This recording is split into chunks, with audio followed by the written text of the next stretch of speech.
आकाशवाणी नागपूर हेमांगी कुलकर्णी आपल्याला ठळक बातम्या देत आहे. मालेगाव बॉम्बस्फोट प्रकरणाच्या तपासावरून मुंबई उच्च न्यायालयानं काल राष्ट्रीय तपास यंत्रणा आणि विशेष न्यायालयावर कडक ताशेरे ओढले. आधीच्या तपास यंत्रणांनी गोळा केलेल्या पुराव्यांकडे राष्ट्रीय तपास यंत्रणेनं पूर्णपणे दुर्लक्ष केल्याची टीका मुख्य न्यायाधीश न्यायमूर्ती श्री चंद्रशेखर आणि न्यायमूर्ती श्याम चांडक यांनी केली.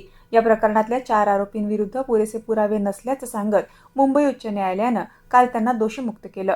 या चौघांचा बॉम्बस्फोटात सहभाग असल्याचं सांगणारा एकही प्रत्यक्षदर्शी समोर आलेला नाही, यावर न्यायालयानं भर दिला आहे.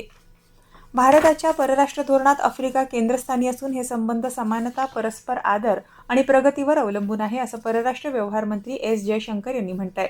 आगामी 4थ्या भारत-आफ्रिका फोरम समिटच्या पार्श्वभूमीवर नवी दिल्लीत लोगो, थीम आणि संकेतस्थळ अनावरण प्रसंगी ते आज बोलत होते. आदिवासी विकास विभागातर्फे 2026-27 शैक्षणिक वर्षासाठी अनुसूचित जमातीच्या विद्यार्थ्यांना भंडारा जिल्ह्यातील इंग्रजी माध्यमाच्या निवासी शाळांमध्ये प्रवेश देण्याच्या योजना राबवण्यात येत आहे. इयत्ता पहिलीसाठी अर्ज 20 एप्रिलपासून उपलब्ध असून 21 मे ही अंतिम मुदत निश्चित करण्यात आली आहे.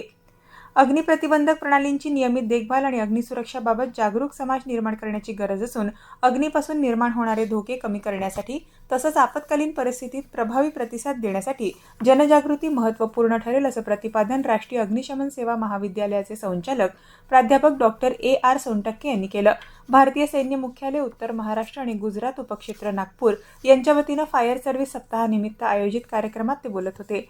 महावितरण नागपूरच्या परिमंडळात अनुकंपा नियुक्ती आणि अंतिम देयकांबाबत वारसांना मार्गदर्शन करण्यासाठी विशेष शिबिर आयोजित करण्यात आलंय. मुख्य अभियंता दिलीप दोडके यांच्या अध्यक्षतेखाली झालेल्या शिबिरात अर्ज प्रक्रिया, पात्रता निकष आणि आवश्यक कागदपत्रांबाबत माहिती देण्यात आली. IPL क्रिकेट स्पर्धेत आज मुंबई इंडियन्स आणि चेन्नई सुपर किंग्स संघादरम्यान सामना खेळवण्यात येणार आहे. मुंबईच्या वानखेडे स्टेडियमवर संध्याकाळी 7 वाजता सामन्याला सुरुवात होईल. याबरोबरच हे ठळक बातमीपत्र संपलं. या पुढील ठळक बातमीपत्र रात्री 8:42 ऐकता येईल. नमस्कार.